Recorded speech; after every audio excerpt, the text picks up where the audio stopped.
এত সুন্দর রঙিন কাপড় গড়ে দিল না, সাদা কাফন দিয়া কেন আমারে বাইন্ডিং করলো, কেউ দি খুলে কইল না। আরে এত পানি, এত পানি, এত পানি, গরম জল কেন করা হয়, কেউ দি কথা কইল না। আরে এত রঙের পাতা, কত ধরনের পাতা, কোন পাতা দিয়া আমার গরম জল হইল না, বড়ই পাতার গরম জল দিয়া কেন গোসল দিল, কেউ দি কইল না। কথা বলেন ঠিক কিনা? ভাবতে হবে, ভাবতে হবে, ভাবতে হবে। ও বন্ধু, সাদা কাপড় দিয়া কেন আপনার কাফনের কাপড়টা হইল? বন্ধু, আমার নবী, আপনার নবী কবর আযাব সম্পর্কে বলছেন, কবর আযাবের মতন এত কঠিন আর কিছুই নাই রে। ও বন্ধু, এবার তার গোসল করিয়া জানাজার মাঠে নিছে, আর ওই দিক দিয়ে কবরের মধ্যে সাপ নাই। আর জানাজার নামাজটা পড়াইয়া, এই এলাকার কত জানাজার নামাজ হইছে, জানাজার মাঠে যায় একটা কাজ অবশ্যই করবেন, কোন মাওলানা যদি নাও করে এরপর করবেন। কোনটা জানেননি? লাইন ধরে খারইয়া কইবেন, মালিক মিয়া মানুষ হিসাবে কেমন ছিল? না করেনি, জুতা দাবাড়ি লাগাইবেন, জুতা দাবাড়ি লাগাইবেন। যারা বলবে এটা বলা যাবে না, জুতা স্যান্ডেল দাবাড়ি লাগাইবেন। আর আমি বুখারী শরীফ থেকে দেখাই দেবো, আমি সিয়াসিত্তা থেকে দেখাই দিব, এটা বলা জায়েজ। যারা যারা মাঠের সামনে দাঁড়ায় বলবেন, এমুকের ছেলে মারা গেছে, লোকটা কেমন ছিল, লোকটা কেমন ছিল, লোকটা কেমন ছিল, তিনবার বলার পরে আল্লাহ ফেরেশতা ডাক দেখবে, এই ফেরেশতারা দেখ কি কয়, কয় ভালো ছিল। আর আমার দেখছে, কয় না দেখ, তার নামটা প্রেমিকের খাতায় তুলে দেয়, কানের মধ্যে তুলা দেয়। জিজ্ঞাসা করলাম, কানে তুলা দেও কেন? কই কান দিয়া যেন পানি না ঢুকে, কত মায়া। বেশি গরম পানি দেয় না, বেশি ঠান্ডা পানি দেয় না। কয় কেন? কয় কষ্ট পাবে, কত মায়া, মায়া রে কত মায়া। আবার দেখবেন সাবান দিয়া কি সুন্দর করে দৌত করে, কত মায়া। আস্তে আস্তে শরীরটা মাইজা দেয়, কত মায়া। নখগুলা খিলাল করে, খিলাল করে দেয়, কত মায়া। দাড়িগুলা খিলাল করে, কত মায়া। দাঁতগুলা খিলাল করে দেয়, কত মায়া। এও আবার পুরান কাপড় দেয় না, নতুন কাপড় দিয়া তার বাইন্ডিং করে, কত মায়া। আবার বডির মধ্যে আতর লোবান দিয়া দেয়, কত মায়া। সাজিয়ে গুজিয়ে দে মোরে সজনী। একটু বাবার কথা মনে করেন না, কেমনে কবর ডুয়াই দিয়েছেন। যাইতেছি এই দিকে একটু পরে, একটু মার কথা খেয়াল করেন না, কেমনে শেষ বিদায়টা দিয়েছেন, একটু কর না। সাজিয়ে গুজিয়ে দে মোরে সজনী তোরা, সাজিয়ে গুজিয়ে দে মোরে। সবাই সাজিয়ে গুজিয়ে দে মোরে সজনী তোরা, সাজিয়ে গুজিয়ে দে মোরে। বড়ই পাতার গরম জলে শুয়ায়া মশারির তলে, বড়ই পাতার শুয়ায়া মশারির তলে, আতর গোলাপ চন্দন মেখে দে সজনী তোরা। এই কণ্ঠ থাকবে না। এই মানুষগুলো যুবক যুবক পোলাপান এই মুহূর্তে ফেসবুক নিয়ে ঘরে বসে থাকার কথা। এই পোলাপান গুলো যখন দিনের বেলায় কাজকর্ম সব ফেলে উলুমরিয়া দরবারে, আল্লাহর ওলি দরবারে এসে গেছে, এমনও হতে পারে পাহাড় পরিমাণ গুনাহ আল্লাহর ডাকের দলের সাথে গুনাহ মাফ হয়ে যেতে পারে। আওয়াজ করে আল্লাহু আকবার।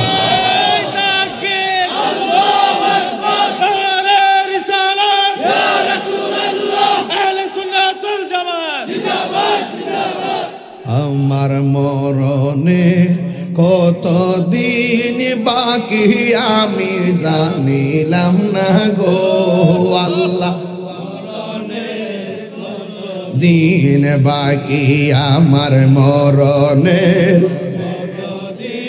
বাকি আমি জানিলাম না গো আল্লাহ মরণ কতদিন বাকি।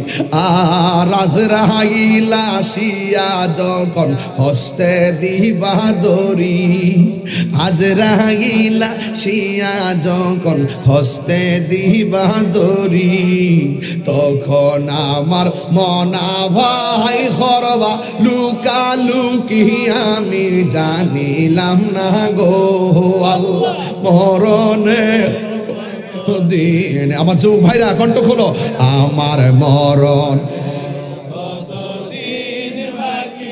আমি জানিলাম না গো আল্লাহ মরণের কত দিন বাকি। আর 40 দিনের আগে ভাইরে মৌতের নিশানি, 40 দিনের আগে ভাইরে মৌতের নিশানি। জমদূতে বা ইন্দানি চোখে দিয়া আন্দি আমি জানিলাম না গো আল্লাহ মরণের কত দিন বাকি। আমার মরণের আমি জানিলাম না গো আল্লাহ মরণের কত দিন বাকি। গজলের বইটা নিয়ে যাবেন 50 টাকা দিয়ে, যদি কারো থাকে একটা ছেলে নিয়ে আসছে এটা মরেন না। আরে হায়াত হইল হাতে ভাইরে মত হইল পায়ে, মরলে ফাও চলবনি। আরে হায়াতটা কার হাতে? হায়াত হইল হাতে ভাইরে মত হইল পায়ে। যেই যায় গাজার মরণ লেখা সেই যায় গাছে মরে আমি জানিলাম না গো আল্লাহ মরণের কত দিন বাকি। আমার মরণের কত দিন জানিলাম না গো আল্লাহ মরণের কত দিন বাকি। হার আজরাইল শিয়া যখন হস্তে দিবা পড়ি, ওরে আজরাইল শিয়া যখন হস্তে দিবা দড়ি, তখন আমার মনা ভাই করবা লুকালুকি আমি জানিলাম না গো আল্লাহ মরণের কত দিন বাকি। আমার মরণের জিহাদ HD media, the Islamic content creator. দলে নাকি এক দলে? সেই দলের নাম কি? তো এইটা কি আর নতুন করে সিনেমার দরকার আছে? আপনারা যারা ফেসবুক উল্টাপাল্টা লেখেন 22 বছর তো ওয়াজের কেরিয়ার, 22 বছর ওয়াজের কেরিয়ার তো প্রায় 15 বছর তো দুমদারাক্কায় চালাই গেলাম। এখনো পর্যন্ত আলহামদুলিল্লাহ যেখানে যাই মানুষের ভালোবাসা পাই। আমার কোনো যোগ্যতা নাই, আমি নবীর প্রেমের গান গাই, আমি ওলি আল্লাহর প্রেমে গান গাই, ঠিক কিনা বলেন? আমার ভাইয়েরা জবানটা খুলে গান আল্লাহু আকবার বলেন, ইয়া রাসূল আল্লাহ, ইয়া ওয়ালি আল্লাহ। ভাইয়েরা আমার, ভাইয়েরা আমার, আজকে যারা এখানে এসেছেন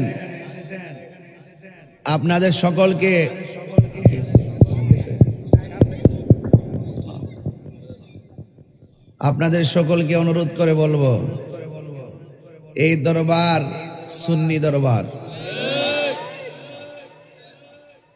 তো সুতরাং এই দরবারে প্রতি বছর মাহফিল হয়। এখানে সুন্নি বক্তারা আসবে, যার যার আদর্শ সে পালন করবে। আপনার ভালো না লাগলে আপনি যাকে ভালো লাগে তাকে নিয়ে মাহফিল করেন। আপনি যদি আমাকে বাধা দেন আল্লাহ আপনার উপর গজব দিব। কারণ পৃথিবীর কোনো মানুষকে ছোট করে দেখার কোনো সুযোগ নাই। সিএনজিওয়ালা হোক সে আল্লাহর ওলি হতে পারে, অটো চালাইলেও সে আল্লাহর ওলি হতে পারে, কোদাল দিয়ে মাটি কাটে সে বেড়ো আল্লাহর ওলি হতে পারে। আল্লাহর ওলি শুধু সাদা পাঞ্জে বেড়ে ফাগরি আর টুপি লাগাইলে ওলি হওয়া যায় না। মানুষের অল বডির মাঝে একটা গোশতের টুকরা আছে। এই গোশতের টুকরাটা যখন আপনার ভালো থাকে, অল বডিটা ভালো থাকে। আর এই গোশতের টুকরাটা যখন পচন ধরে অল বডিটা পচে যায়, রাসূলুল্লাহকে প্রশ্ন করা হলো, ইয়া রাসূলুল্লাহ ওই টুকরাটার নাম কি? রাসূল বলছেন ওয়াহিয়াল কালব, ওই টুকরাটার নাম হলো কলব। বলেন সুবহানাল্লাহ। একটা গুনাহ করলে সেই কলবে একটা কালো দাগ পড়ে, দুইটা গুনাহ করলে দুইটা কালো দাগ পড়ে। গুনার পরিধি যত বেড়ে যাবে ওই কলবে কালো দাগ বেড়ে যাবে। পৃথিবীর কোনো মেডিসিন নাই যে সেই দাগটা পরিষ্কার করবে। সেই দাগটা পরিষ্কার করার একমাত্র মেডিসিন হলো আল্লাহর জিকির। শুধু আল্লাহ আল্লাহ জিকির করলে দাগ পরিষ্কার হবে না, জিকিরের বহুত অর্থ আছে। ইন্না নাহনু নাযালনা যিকরা ওয়া ইন্না লাহু লাহাফিজুন।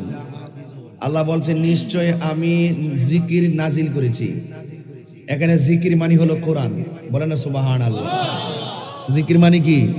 তাহলে আপনাকে কোরআন তেলাওয়াত করতে হবে। নামাজের মাধ্যমে জিকির হয় কার? আরো বড় করে জিকির হয় কার? তাহলে নামাজটাও জিকির, রোজাটাও জিকির, হজটাও জিকির। এই সব জিকিরের সরব যখন কলবে লাগে তখন কলবের ময়লা আর থাকে না। দেখছেন না কস্তুরী, বিশাল স্রোতের মাথায় যখন কস্তুরী থাকে, স্রোতের গতি তারে বাসায় লইয়া যায়।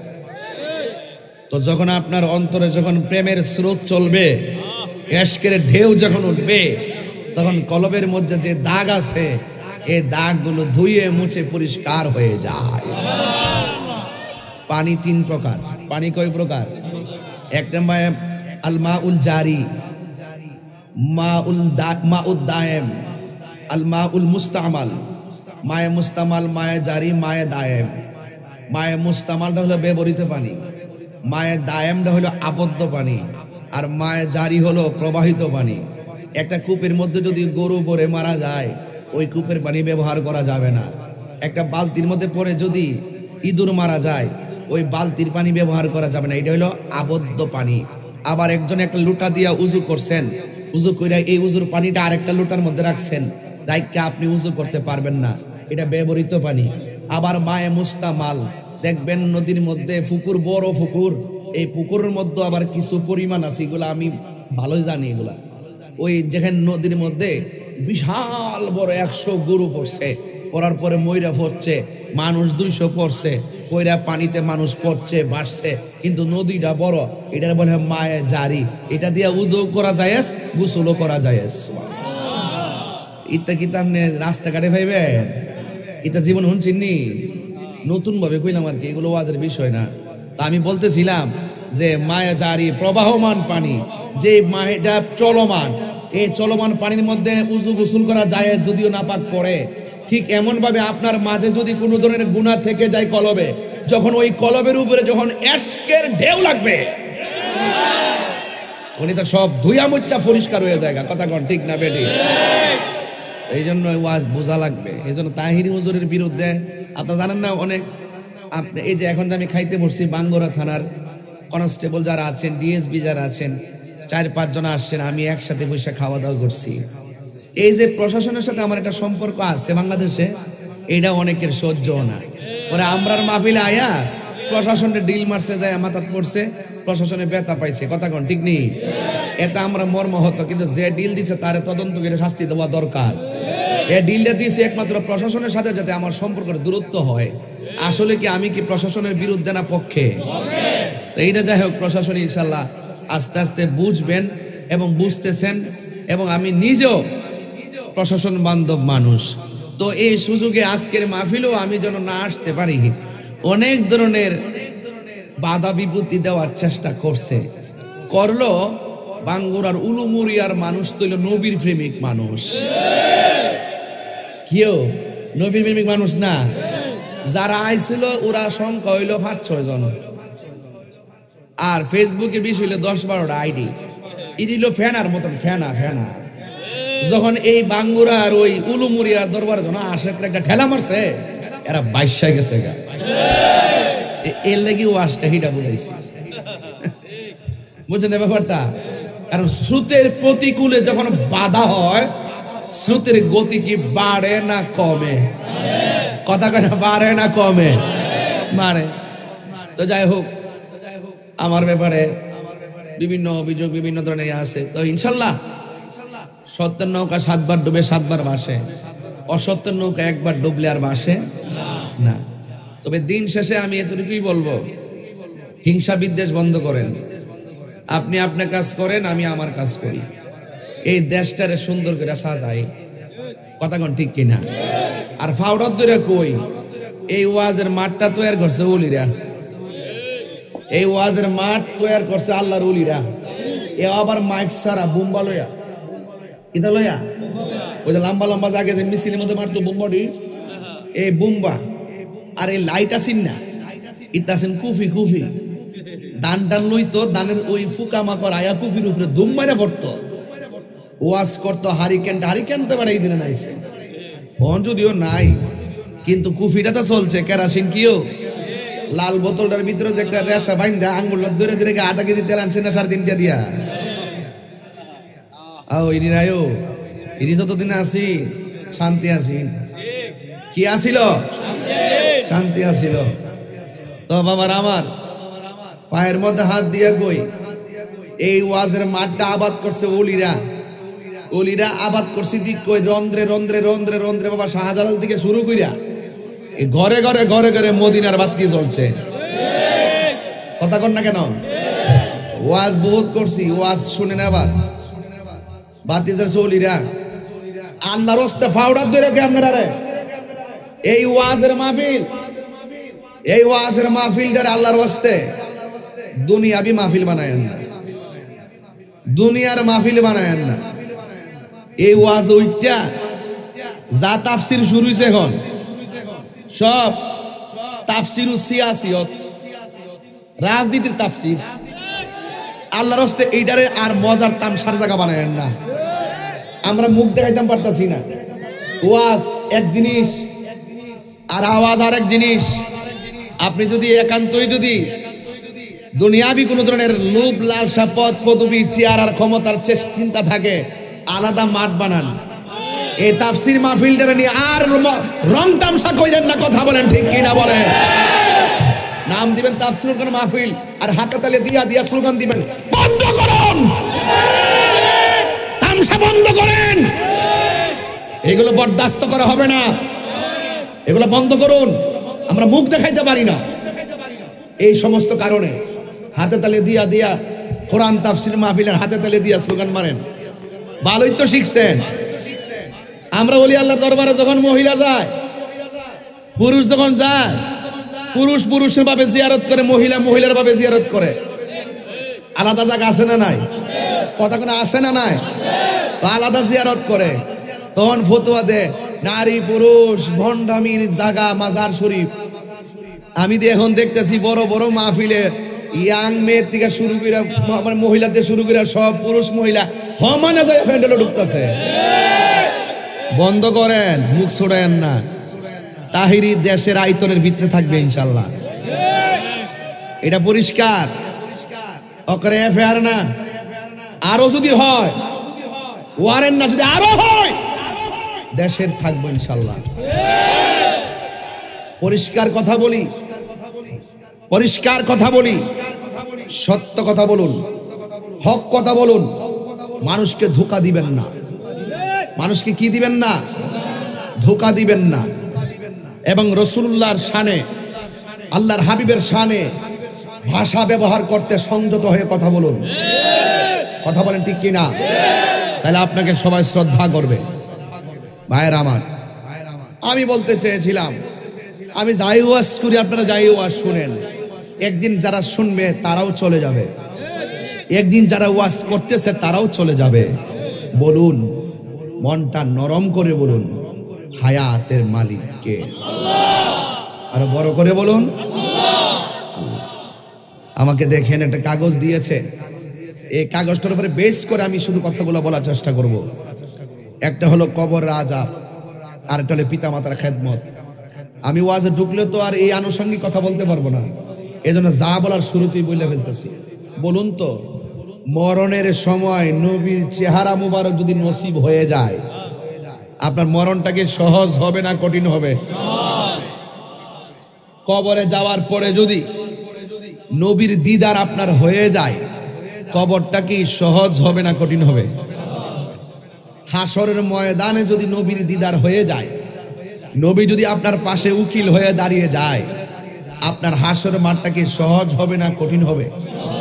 তো যেই নবী মরণের ঘাটের সাথী, যেই নবী কবরের ঘাটের সাথী, যেই নবী হাসরের মাঠের সাথী, সেই নবীজিকে কি কাউবয় বলা যাবে? গরু রাখাল বলা যাবে? আর নবীজিকে গরু জীবনে চড়াইছে? নবীজি গানাম বকরি চড়াইছে, গরু চড়াইছে? গরু আর বকরি কি এক জিনিস? স্ট্যান্ডার্ড ভাষা না? ইংলিশ ফুটুর ফুটুর দুই তিনটা বলতে পারলাম, স্মার্ট বক্তা হয়ে গেলাম গা। সাবধান বলে দিলাম, তাহিরি নিয়ে যত কিছুই বলেন কিচ্ছু বলবো না। আমার নবীর শানে চুল পরিমাণ কটূক্তিকর কথা বললে তাহিরি ছাড়বে না, এগুলো অন্য কেউ বলবে না। কিন্তু আমি আমার বুকের পাটা সম্পর্কে আপনারা জানেন না, আমি মানুষটা জীর্ণ শীর্ণ, কিন্তু কেউ যখন আমার নবীর বিরুদ্ধে কথা বলবে তার মোকাবেলায় আমি বাঘের বাচ্চা। নবীজি কি কাউবয় ছিল? সাবধান, আল্লাহ নিজে কোরআনের মধ্যে বলে দিয়েছেন, ইয়া আইয়ুহাল্লাযিনা আমানু, হে ঈমানদারগণ, লা তাকুলু রায়না, তোমরা নবীজিকে রায়না বলো না, ওয়া কুলু উনজুরনা, বরং বলো উনজুরনা বলো। এখন রায়না অর্থ কি? এটার অর্থ কৃপা দৃষ্টি করা, উনজুরনা অর্থ কৃপা দৃষ্টি করা। কিন্তু ওই বিয়াদবের রাসূলরা ওই রায়না এই শব্দটার প্রতি আরেকটা শব্দ আছে রাইনা। রাইনা মানে হলো রাখাল, রাইনা মানে কি? রাখাল।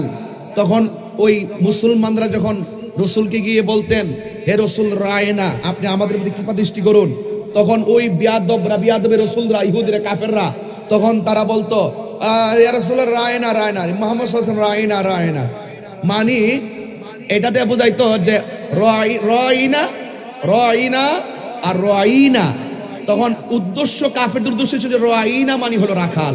তখন আল্লাহ তো তাদের ভিতরের অবস্থা জানে, মুসলমানরা যদিও রায়না দ্বারা ভালো অর্থ নেয়, কিন্তু ওই বিয়াদবরা রায়নারে ওই রায়না শব্দটা ভাঙ্গা এখানে রাসূলুল্লাহকে রাখাল বলে সম্বোধন করতো। তখন আল্লাহ বলছে রায়না, কোরআনের ভাষাটা সঠিক হইলো, তোমরা এটা কইও না, যেহেতু এই শব্দ দ্বারা তারা অপব্যাখ্যা করে, ভিতরে আরেকটা নবী বিদ্বেষ লুকায়িত, বরং তোমরা বলো ওয়া কুলু উনজুরনা, হে রাসূল আপনি আমাদের দিকে দৃষ্টি দেন। তো আল্লাহ বলছে নবীকে রাখাল বলা যাবে না, আর তুমি বলো কাউবয়। এই যে রাসূলুল্লাহর বিরুদ্ধে কথা বললে আপনি বেশি অ্যাডভান্স হতে পারবেন না। আপনি যত নবীর পক্ষে আদব নিয়ে কথা বলবেন, দেখবেন আল্লাহ পাক আপনার সম্মান বাড়াই দিবে। কথা কোন ঠিক না বেটি? এজন্য আমি বলবো, এটা রাসূলুল্লাহর সঙ্গে আমি আপনাকে যেভাবে ডাকি, আপনি যদি রাসূলুল্লাহকে এইভাবে ডাকেন, এটা হবে না। রাসূল বলছি, হ্যাঁ, আল্লাহ পাক নিজে বলছেন, তোমরা রাসূল পাকের কথার উপরে, আওয়াজের উপরে তোমাদের আওয়াজকে বড় করো না। তোমরা একজন আরেকজনকে যেভাবে ডাকো, নবীকে সেইভাবে ডেকো না। তো আপনি যদি রাসূলকে ওইভাবে ডাকেন, তাইলে কি রাসূলুল্লাহ খুশি হবে? এই জন্য রাসূলুল্লাহকে সম্মানজনক শব্দ বহুত আছে, রাহমাতুল্লিল সাইয়্যিদুল, বাস এই শব্দগুলো দিয়ে দিয়ে ডাকবেন, ইমামুল, এই শব্দ দিয়ে ডাকবেন, আপনার সম্মান বাড়াবেন আল্লাহ। কথা বলেন ঠিক কিনা? তো এই জন্য পরিষ্কার, এই সমস্ত তারা রাসূলুল্লাহর শানে শব্দ চয়নকে এইভাবে বলবে, রাখাল বলবে, এগুলো হারাম। রাসূলুল্লাহকে এইরকম ভাবে শব্দ চয়ন করা যাবে না। অনতি বিলম্বে এগুলোর জন্য প্রকাশ্যে তওবা করা তার জন্য অপরিহার্য। কথা বলেন ঠিক কিনা? তো এই পর্যন্ত এই বিষয়ে আমি দুইবার কথা বলছি, আরেকবার যখন কথা বলবো তখন আমি নাম ধরে সময় বেঁধে দিব ইনশাআল্লাহ। তো যাই হোক ভাইয়ের আমার, বলুন কবরের ভিতরে নবী থাকবে কি থাকবে না? কবরের ভিতরে নবীর কি ছবি না নবী? যারা বলে কবরে নবীর ছবি দেখাবে, কবরে নবীর ছবি দেখাবে, এইটা হলো দৃষ্টতা। এটা কি দৃষ্টতা? এই দৃষ্টতা দেখানো যাবে না। কবরে সশরীরে আমার নবী হাজির থাকবেন, এই বিশ্বাস কার কার নাই হাত তুলে। এই থাকতাম মানিডার, হ্যাঁ বুঝছে না নাকি? যাক, হ্যাঁ হাত তুলছে আর ঠেলার ছুটি তুলে লাইছে। হ্যাঁ শুনছে না যে আমি যে তুলাইছি।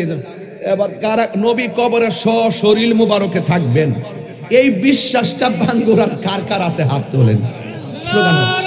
তাকবীর আল্লাহু আকবার নারে রিসালাত ইয়া রাসূলুল্লাহ মোরা নবী যেখানে আমরা আছি সেখানে বলি আল্লাহ যেখানে আমরা আছি সেখানে আল্লামা পীর মুফতি গিয়াসউদ্দিন আত-তাহিরি সাহেব আল্লাহু আকবার জোরে বলেন। তাইলে আমি যতটুকু কথা বলছি 10-12 মিনিট, এই কথাই কি আপনারা কেউ মাইন্ড করছেন? আমি কি দলিলের বাইরে কথা বলছি? তাহলে একটা শানে নুজুল আর একটা শানে উরুদ, একটা শানে নুজুল আর একটা শানে উরুদ। যখন সাহাবীরা ওই কাফেরদের ওই ইহুদিদের অপব্যাখ্যাগুলো শুনতেছিলেন তখন রাসূলুল্লাহর কাছে গিয়ে বলছিলেন, হ্যাঁ তারা এইভাবে ডাকাডাকি করে, তখন আল্লাহ পাক এই আয়াত নাজিল করে সতর্ক করে দিলেন। মারহাবা বলেন।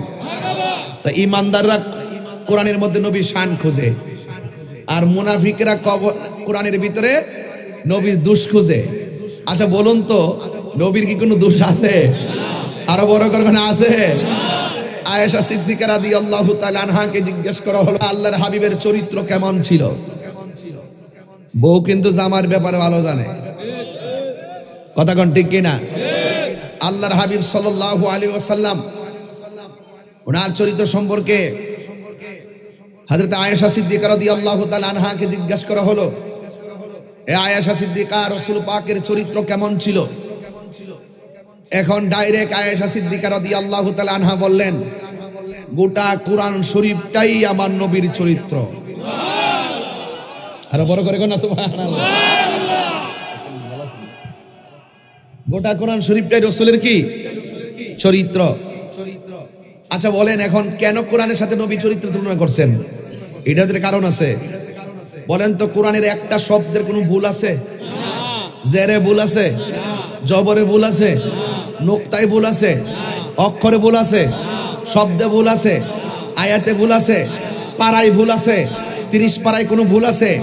কোরআনের মধ্যে যেমন করে যাররা পরিমাণ সন্দেহ নাই আমার নবী এমন চরিত্রবান যে চরিত্রে যাররা পরিমাণ কোনো সন্দেহ নাই।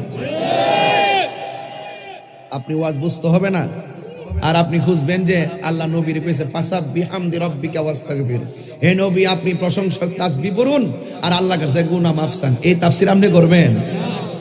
হ্যাঁ, নবীর ক্ষেত্রে অর্থ তুলতে গেলে ভালো অর্থটা তুলতে হবে, কারণ প্রত্যেক নবীগণ মাসুম, এই জন্য তাদের কোনো দোষ খোঁজা যাবে না। কথা বলেন ঠিক কিনা?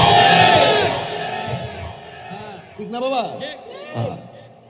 কয় নবী বলে মা খাদিজাতুল কুবরা রাদিয়াল্লাহু তাআলার কাছে আন্ডারে বলে চাকরি করছে, নবী বলে গরিব ছিল, আর মা খাদিজাতুল কুবরার কাছে চাকরি করছে, এরপরে নাকি নবী বলে কর্মচারী ছিল। নবীর ক্ষেত্রে কর্মচারী বলা যাবে? কেন বলা যাবে? নবী হলো দু জাহানের বাদশা। কথা বলেন ঠিক কিনা? তোমরা তো অর্থ তুলো নবী বকরি চড়াইছে, আর আমরা নবী বকরি চড়াইছে এই অর্থ তুলি না। নবী পাক সাল্লাল্লাহু আলাইহি ওয়াসাল্লাম কখন বকরি নিয়ে গেছেন? যখন হযরতে হালিমাতুস সাদিয়া রাদিয়াল্লাহু তাআলা আনহার বাড়িতে যখন গেলেন শৈশব বেলায়, হালিমাতুস সাদিয়ার একটা মেয়ে নাম হলো সীমা। ওই সময় যখন মা হালিমাতুস সাদিয়া রাদিয়াল্লাহু তাআলা আনহার যে বকরিগুলো ছিলেন ওই বকরিগুলো তিনি নিয়ে যেতেন। এখানে তোমরা অর্থ তুলো বকরি চড়াইতে গেছে, নবীকে রাখাল বলো, আর আমরা নবী চড়াইতে গেছে এই কথা বলি না।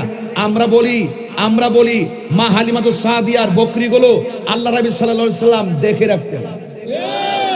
মারহাবা জোরে বলেন না।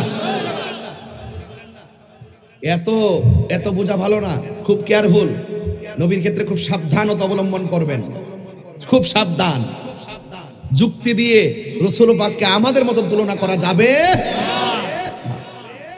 রাসূল চাদর পরে বসে আছে, আল্লাহ বলেন ইয়া আইয়ুহাল মুদ্দাসসির, ইচ্ছা করলে ইয়া মুহাম্মদ বলতে পারতো, ঠিক কি না? আমি স্টেজ ওঠার পরে কি বলছেন? তাহিরি সাহেবের আগমন। এরপর কি বলছেন? আর আল্লাহর হাবিব চাদর পরে বসে আছে, আল্লাহ বলছেন ইয়া আইয়ুহাল মুদ্দাসসির, হে চাদরওয়ালা। রাসূল একদিন কম্বল পরে বসে আছে, আল্লাহ ইয়া মুহাম্মদ ডাক দেয় নাই, আল্লাহ বলছেন ইয়া আইয়ুহাল মুজাম্মিল, হে কম্বলওয়ালা। এটা কি ঘৃণার ডাক না ভালোবাসার ডাক? আরো যে কি ডাক? কাফ ইয়া হা, কাফ হা ইয়া আইন সাদ ত হা ইয়াসিন, এগুলো নবীজিকে আল্লাহ পাক ডাক দিয়েছেন। বলেন না সুবহানাল্লাহ। এই জন্য আমি এই কথাগুলো বললাম, আল্লাহর ওয়াস্তে কথাগুলো হৃদয়ে রাখবেন, তাহলে দেখবেন মরণকালে আমার রসুল আপনার মুরাদনগর উলুমুরিয়ার ভাঙ্গাগরে হাজির হয়ে গেছে। রসুল ভাঙ্গাগরে আসার ক্ষমতা আছে না নাই? দুনিয়ার ছাত্রলীগ আর যুবলীগ কও, ছাত্র দল কো আর যুব দল কও, এরপরে জাতীয় পার্টি বলো, যত রাজনীতি দল আছে, যত দলই বলো, প্রত্যেকটা দলের চাকরি নিতে যান, নেতা দেখবো এই কর্মীটার বাড়ি ঘর আছে কিনা, নেতা দেখবো এই কর্মীটার টাকা পয়সা আছে কিনা, নেতা দেখবো এই কর্মীটার লোকজন আছে কিনা, পাওয়ার আছে কিনা। আপনি পোস্ট নিতে গেলে আপনার পাওয়ার দেখে, আর একজন মাত্র আছেন যাকে পাইতে গেলে টাকা লাগে না, পয়সা লাগে না, শুধু লাগে মহব্বত। কি লাগে? মহব্বত। এই যিনি আমাদের জন্য এখনো রওজা মুবারকে কাঁদতেছেন, তিনি রহমাতুল লিল। এই পর্যন্ত আমার ওয়াজ বুঝতে কি অসুবিধা হয়েছে? দেখেন, আমি যদি এইভাবে কথা বলি 40 মিনিট কথা বলতে পারবো, এরপর মুনাজাতে চলে যাব, সবাই বলবেন আমাকে মোটিভেশনাল স্পিকার, সবাই আমাকে বলবেন যে অ্যামাজিং বক্তা, আমাকে বলবেন খুব প্রগতিশীল বক্তা। 40 মিনিট কিন্তু না, আমাদের ওয়াজ করতে হয় লং টাইম। আমাদের মাহফিলে ভ্যারাইটি শ্রোতা থাকে, প্রত্যেকের খোরাক দিতে হয়, আমরা সময়কে ফাঁকি দেই না। কথা বলেন ঠিক কিনা? এই যুবক ভাইরা শোনেন, কথা বলছি কিন্তু হয়ে গেছে, কিন্তু অনেক মিনিট হয়ে গেছে। এবার বলুন আমার সাথে, হায়াতের মালিক কে? ওয়াজের বিষয়ে যেতে হবে না ইনশাল্লাহ? নামাজ যে পড়ছেন কবুল হয়েছে কিনা জানেননি? আজকে জোহর পড়ছি গাড়ির ভিতরে। জোহর পড়ছি কোথায়? গাড়ির ভিতরে। হ্যাঁ, তো আপনার করে মাফ আছে নামাজ? হয়তো ব্যস্ত থাকলে ব্যস্ততার মাঝে নামাজটা আদায় করে নেবেন, নাইলে বেশি সমস্যা হলে পরে আদায় করবেন, কিন্তু ছেড়ে দেওয়ার সুযোগ আছে? কথা কোন না কেন? নাই। এই জন্য যুবক ভাইয়ের আমার, নামাজ 5 ওয়াক্ত পড়তেই হবে। তবে আমি একটুকু বলবো, দুনিয়ার জমিনে চললা সুদ খাইয়া কইতাম নি বাজান, আপনারা ডরাইতেছে নো? আমি সুদের ওয়াজ কিতা নতুন করি? আমি সুদের ওয়াজ করলে এখন ওয়াজ আলাদা ট্রেডিশন লাগাই যায় আমার বিরুদ্ধে। আমি কি সুদ কি হারাম কি এই 1 বছর আগে করছে? হ্যাঁ, 1500 বছর আগে সুদ হারাম করছে কেডা? তো মূল্যায় না ওই হারামের কথা বন্ধ করে নিয়েছে। আমি কি তা বন্ধ করে দিব? আমি কি তা মোল্লার পথে ছিলাম না আল্লাহর কথা মানবো? সাবধান সান্দু, কেডা কোন কারণ ইসলামটারে ব্যবহার করো, খেলা হবে হাসরের ময়দানে। খেলা ঠিকই হবে, দেখা হবে সেই দিন। কে কে মুনাফিকি করছো আর নিফাক বেলে থেকে লাখ সব ভাঙ্গা বলার সময় হইছে না, সব বলবো। মাটির উপরে তাইকা ঘুষ খাইয়া, মাটির উপরে তাইকা দেশের মানুষের এই টাকা বিদেশে পাচার কইরা, দুর্নীতি কইরা, সুদ খাইয়া, ঘুষ খাইয়া, চুরি কইরা, মুনাফিকি কইরা মাটির নিচে যাইয়া বেহেশতের বিছনা পাইবেন, প্রশ্নই আসে না। ইন্নাকা লা তাজনি মিনাশ শাওকিল ইনাব, ইন্নাকা লা তাজনি মিনাশ শাওকিল ইনাব। আঙ্গুরের গাছ থেকে কাঁঠালের আশা করা যায় না। তো মাটির উপরে 2 নম্বরই কইরা মাটির নিচে যাইয়া 1 নম্বর গালিচা পাওয়া যাবে না। কামা তাদিনু তুদান, যেমন কর্ম। আমার যুবক পোলাপান্ডি কই? পোলাপান্ডি যুবকটি কই? তোমরা দেখলে তো আমার ওয়াজটা জায়গা গরম হইয়া মারহাবা জোরে গাও। তোমরাই আমার বাবাদের ভবিষ্যৎ, তোমরাই পরিবারের ভবিষ্যৎ, তোমরাই দেশের সম্পদ। কথা বলো ঠিক কিনা? যুবক ইচ্ছা করলে সুদ কুটিরে সাইজ করতে পারে না। আওয়াজটা আসতেছে রে, বুঝতেছি, ডরাইতেছ তোরা। বেটা আমার লগে থাক বাবা, চিন্তা করিস না। এই যুবক ফুলমান ইচ্ছা করলে 24 ঘন্টার ভিতরে মাদক শেষ করতে পারে না। যুবক ইচ্ছা করলে গাঞ্জা ফেন্সি বা মাটির নিচে ঢুকাইতে পারে না।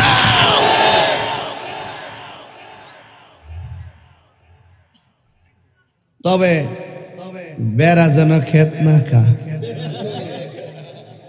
তবে বেড়া যেন খেত না খা।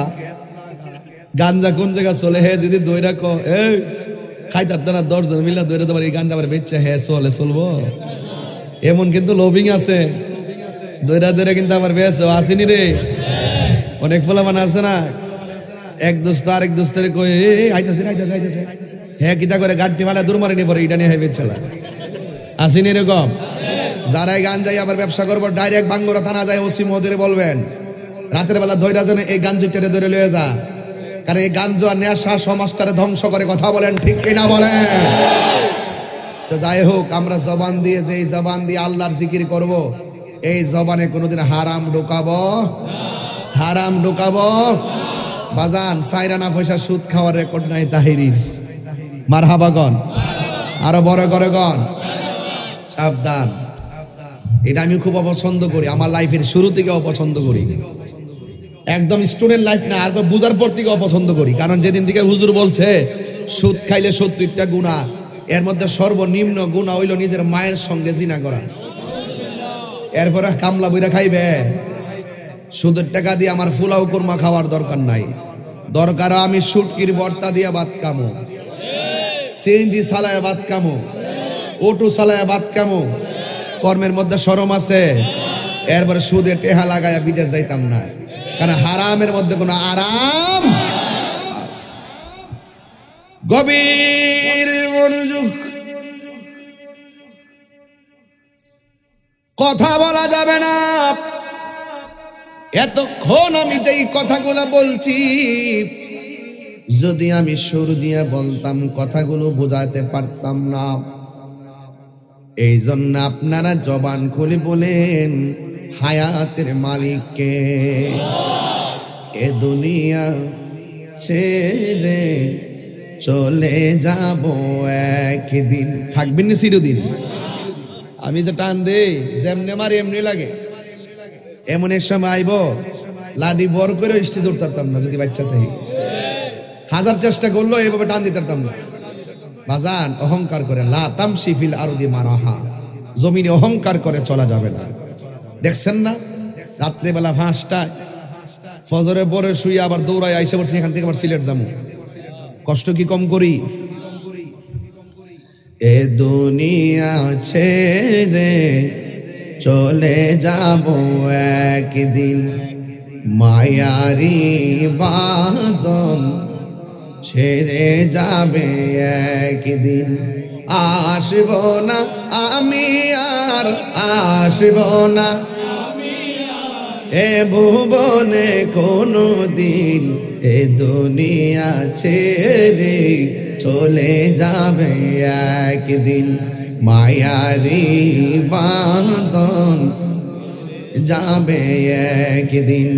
এই যে বাড়ি গাড়ি ক্ষমতা সবই চলে যাবে একদিন, রেখে যাবে সবই।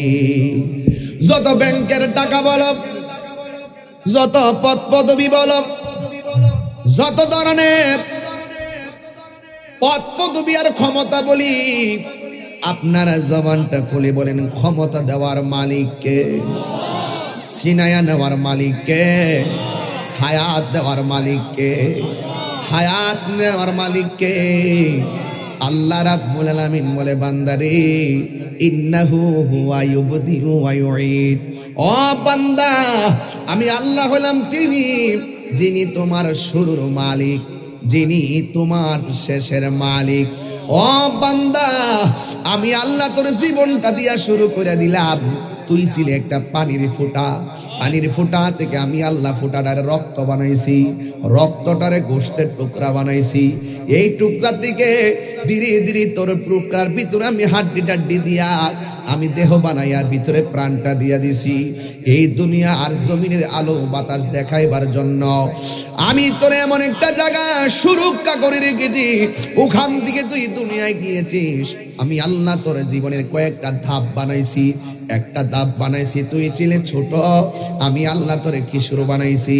ওই কিশোর থেকে যৌবন, যৌবন থেকে বার্ধক্য, কেউ যৌবনে মারা যায়, কেউ কিশোরে মারা যায়। আজকে যখন আমি মেন রুটটা দিয়া ঢুকছি, দেখলাম একটা জানাজার নামাজ চলতেছে। জানি না কোন মানুষটা জানে আজকে দুনিয়া থেকে বিদায় হয়ে গেছে। আমার তো মনে হয় এই লোকটা যদি সুস্থ থাকতো, এই মাহফিল আইসা ওয়াজ শুনতো, আমরা হাজার মানুষ নিয়ে দোয়া কইরা যাই আল্লাহ যেন তারে জান্নাতবাসী করে। বলো না আমিন। বন্ধুরে আমার, আজকে লোকটা মারা গেছে, এই জায়গায় যদি আমার মরণটা লেখা থাকতো তাইলে আমি এই মাহফিলের মধ্যে আসতে পারতাম না রে বাবা। আল্লাহ রাব্বুল আলামিন বলে, বান্দা দুনিয়ার যেই জায়গায় তুমি থাকো না কেন, ওই জায়গার ভিতরে আজরাইল হানা দিতে পারে। মাটির নিচে ঢুকে গেল, বাঁচার রাস্তা নাই। একবারে সিঙ্গাপুর হসপিটালে গিয়ে ঢুকলো, বাঁচার কোনো রাস্তা নাই। আপনি যতই চিকিৎসা করেন, বাঁচার কোনো রাস্তা নাই। যেই দিন আপনার মরণ লেখা হবে, ওই দিন একটা সেকেন্ডও দেরি করা হবে না। ওই দিনই আপনাকে মরণ লেখা হয়ে যাবে। ওই দিনই আপনার দেহ থেকে প্রাণ পাখিটা চলে যাবে। আপনারা জবান খুলে বলুন, হায়াতের মালিককে। এই আওয়াজে মানি না, জবান খুলে বলেন কে? আমার নবী বলে,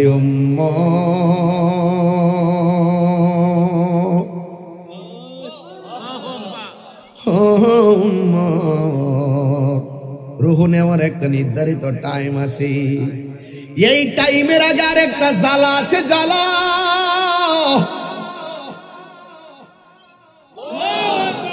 ওই জ্বালার নাম সাকরাতুল মাউত। অনেকে সাকরাতুল মাউত কি জিনিস বুঝে না। সাকরাতুল মাউত হইলে মনে করেন আপনি মরণ হবে আজ বিকাল 5টার আগেই আপনার নির্ধারিত টাইমে রুহুটা চলে যাবে। রুহুটা যাওয়ার আগে আপনার সামনে আজরাইল এমন একটা দাও মারবে। দরজার মধ্যে এমন একটা চেহারা লই আইব, আজরাইলের ভয়ঙ্কর রূপটা দেখা রগগুলা টাস টাস করে ছিঁড়ে যাবে। এই কথাগুলো আমি সব মাহফিলে বলি, মানুষ চোখের পানি ফালায়া কান্দে। আমি তো মনে করি সব মেহরাবে প্রতিদিন মরণের ওয়াজের দরকার। কারণ মরণের কষ্টের আযাবের জবাবদিহিতা মানুষ বলে গেছে। এই জন্য মানুষ 5 টাকার জন্য মানুষকে খুন করে ফেলাই। কথা কোন ঠিক কিনা? মানুষ মরণের কথা ভুলে গেছে, আখিরাতের জবাবদিহিতার কথা ভুলে গেছে। এই জন্য মানুষের ক্ষমতার জন্য মাইরা ফেলাই। না, জীবনে কোনোদিন মানুষকে হত্যা করা যাবে না। একটা মানুষ যদি কেউ হত্যা করে, সে যেন দুনিয়ার মানুষগুলারে হত্যা করলো। আপনারা জবান খুলে কোন হত্যা করা কি পাপ না মহাপাপ? এই জন্য আমার নবী, আপনার নবী রাহমাতুল লিল আলামিন বলতেছেন, রুহুটা নেওয়ার আগে তোমার সামনে আজরাইল আসবে, ধাও মারবে, ধাও। রক্তগুলো ঠাস করে পানি হয়ে যাবে। ও মুরব্বী আব্বা, দাড়িগুলা কোন দিন পাকছে টের পান নাই। আয়নার সামনে দাঁড়াইলে এখন আপনার জোয়ান মনে হয়, কিন্তু আপনার বয়স তো চলে গেছে। এই সময়গুলা তো আর ফিরে আসবে না গো। আমার নবী, আপনার নবী বলেন, আজরাইল আপনার সামনে একটা দাও মারলে হাড্ডিগুলো ঠাস ঠাস করে খুলে যাবে, রগগুলো টাস টাস করে ছিঁড়ে যাবে। আর দেখবেন মানুষের ফুট যদি 5 ফুট 1 ইঞ্চি হয়, মরার পরে দেখবেন ½ ইঞ্চি লম্বা হয়ে যায়, জুরাগুলো ছাইরা দেয়। আমার নবী, আপনার নবী বলেন, ওই সাকরাতুল মাউতটা হলো আপনার আজরাইলরে দেখা মাত্র গলাটা শুকায়া যাবে। ওই সময় দেখবেন চামচ দিয়া মুখের মধ্যে আঙ্গুর ফলের রস দে, ব্লেন্ডার কইরা মালটার রস দেয়, কণ্ঠনালী দিয়ে আর ভিতরে যায় না। যখন দেখবেন জিহ্বা দিয়া ভিতরে যায় না, এই দিক দিয়া বায়া পড়ে যায়, তখন মনে করবেন আপনার রিজিকের দরজায় আল্লাহ তালা লাগাইয়া দিছি। আপনার শ্বাস আসতেছে, পা দুইটা চলে না গো, মন চাইতেছে মসজিদে যাইবেন, কিন্তু পা দুইটা চলে না। বুঝতে হবে যে জায়গায় জমিনে পা রাখবেন, জমিনে হাঁটার যে সীমাবদ্ধতা ছিল আল্লাহ সব আপনার থেকে কাইরা নিছে। জুড়ে কোন ঠিক কিনা? যখন আপনি একদম গলা শুকায়া পড়ে যাবেন, আমার নবী, আপনার নবী বলেন, 7 সমুদ্র 13 নদীর পানি মুখের মধ্যে ডাইলা দিল, পানি তৃষ্ণা মিটবে না। অ্যাম্বুলেন্স দিয়ে বইরা নিলে কাজ হবে না। আমি আমার বাবার দিয়া ওয়াজটা বুঝাই, সরে বুঝবেন। আমার বাবাকে যখন অ্যাম্বুলেন্সে করে ঢাকা নেয়, গাউসিয়া যাওয়ার সময় আমার আম্মা কই কি রে ভূত, তোর আব্বা দি লড়ে না। আমার আব্বা নামাজটা পড়লেন, কালিমা পড়লেন, শাহাদা পড়লেন, সূরা ইয়াসিন পড়লেন, অনেকগুলা সূরা পড়লেন, কইরা সুন্দর করে যেন ঘুমায়া গেলেন। আমার আম্মাকে কি রে তোর আব্বা দি লড়ে না। এ বন্ধু, আব্বা চলে গেছে, এটা দিয়া বুঝাইতে চাইলাম অ্যাম্বুলেন্সের মধ্যে বাতাস ঢুকার একটা জায়গাও নাই, ধুলাবালি ঢুকারও কোনো জায়গা নাই। সামনের গ্লাস লাগানো, পিছনে গ্লাস লাগানো, নিচে দিয়া ব্লক করা, 1 ইঞ্চি জায়গা নাই। ছিদ্র আছে, ভিতরে দিয়া ছিদ্র, কিন্তু ছিদ্র ছাড়া চতুর্দিকে গ্লাস লাগানো। এটার ভিতরে আজরাইলে ডুইকা কেমনে রুহুটা সার্জারি করলো, পাশের মানুষগুলা 1 সেকেন্ডের জন্য টের পায় না। কি বুঝলেন?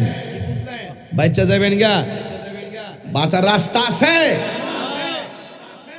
ওই ওয়াজ করতাম বহুত, আজ থেকে প্রায় 16 বছর আগে না 18 বছর আগে কইতাম, আর মানুষ কইতো আমি গান গাই।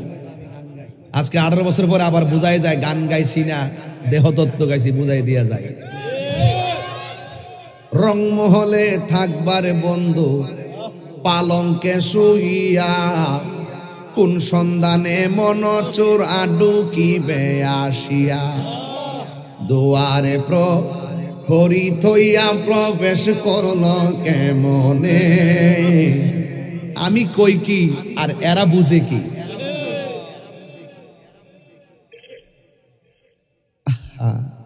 মা বাপ 14 গোষ্ঠী বইয়া রইছে। আজকে আসার সময় ফেসবুকে দেখলাম বিদেশে একটা ছেলে কাজ করে না ঘুমাইছে, ঘুমের মধ্যে মইরা রইছে।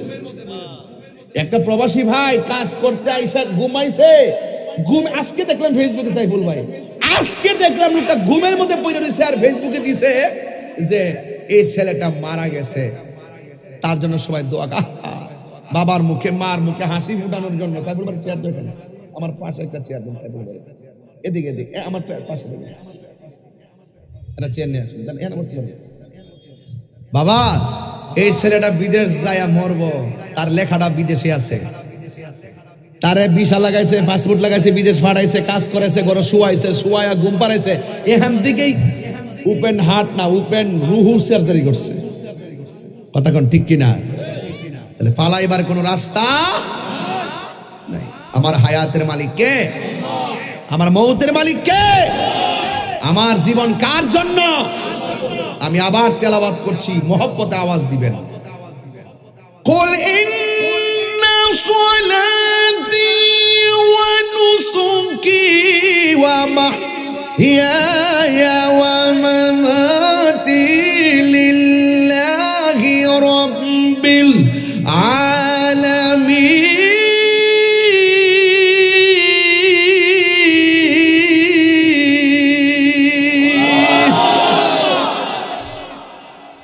3 বার কোন আল্লাহু আকবার। আল্লাহ একটা ডাকের উসিলায় উলুমরিয়ার মানুষের কবরের কবরস্থানের আযাব মাফ হয়ে যেতে পারে। আমার হায়াতের মালিক কে? আমার মওতের মালিক কে? এই কণ্ঠ থাকবে না। এই মানুষগুলো যুবক যুবক পোলাপান এই মুহূর্তে ফেসবুক নিয়ে ঘরে বসে থাকার কথা। এই পোলাপান গুলো যখন দিনের বেলায় কাজকর্ম সব ফেলে উলুমরিয়া দরবারে, আল্লাহর ওলি দরবারে এসে গেছে, এমনও হতে পারে পাহাড় পরিমাণ গুনাহ আল্লাহর ডাকের দনির সাথে গুনাহ মাফ হয়ে যেতে পারে। আওয়াজ করে আল্লাহু আকবার।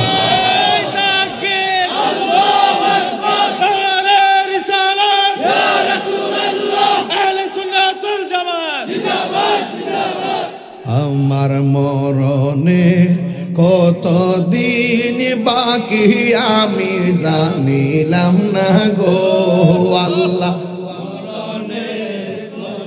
দিন বাকি আমার মরণের বাকি আমি জানিলাম না গো আল্লাহ। মরণ কতদিন বাকি।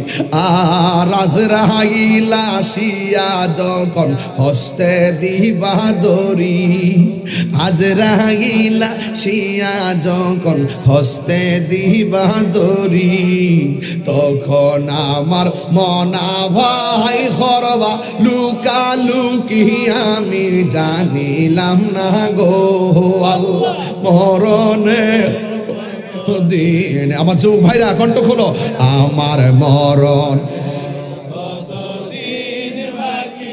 আমি জানিলাম না গো আল্লাহ মরণের কত দিন বাকি।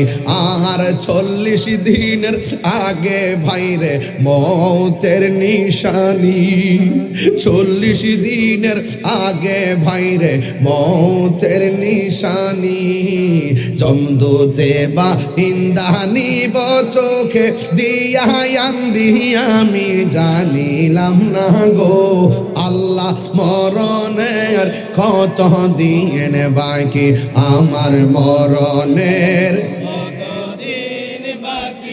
আমি জানিলাম না গো আল্লাহ মরণের কত দিন বাকি। গজলের বইটা নিয়ে যাবেন 50 টাকা দিয়ে, যদি কারো থাকে। একটা ছেলে নিয়ে আসছে, এটা বলেন না। আরে হায়াত হইল হাতে ভাইরে মত হইল পায়ে, মরলে ফাও চলবনি। আরে হায়াতটা কার হাতে? হায়াত হইল হাতে ভাইরে মত হইল পায়ে। যেই যায় গাজার মরণ লেখা সেই যায় গাছে মরে আমি জানিলাম না গো আল্লাহ মরণের কত দিন বাকি। আমার মরণের কত দিন জানিলাম না গো আল্লাহ মরণের কত দিন বাকি। হার আজরাইল শিয়া যখন হস্তে দিবা পড়ি, ওরে আজরাইল শিয়া যখন হস্তে দিবা দড়ি, তখন আমার মনা ভাই করবা লুকালুকি আমি জানিলাম না গো আল্লাহ মরণের কত দিন বাকি। আমার মরণের আমি জানিলাম না গো আল্লাহ মরণের কত দিন বাকি। একটা জবান বন্ধ রাখবেন না, জবানটা খুলে কোন কবর আযাব কি সত্য না মিথ্যা? আর জবান খুলে কোন সত্য না মিথ্যা? আমার নবী আপনার নবী রহমাতুল লিল আলামিন তিনি বলতেছেন, আমি যখন মেরাজের মধ্যে গেলাম, মেরাজের মধ্যে যাওয়ার সময় আমারে আল্লাহ অনেক আযাব দেখাইছে, আমারে আল্লাহ অনেক গজব দেখাইছে, আমার উম্মতের অনেক শাস্তি আমার সামনে উন্মোচন করেছেন। আমি দেখলাম সব চাইতে ভয়ঙ্কর আযাব হলো কবরের আযাব। এই জন্য কবর আযাব এই মুহূর্তে যদি উলুমরিয়াতে আগুন লাগে, বাঙ্গুরার ফায়ার সার্ভিস দৌড়ায় আগুন নিভাতে আসবে।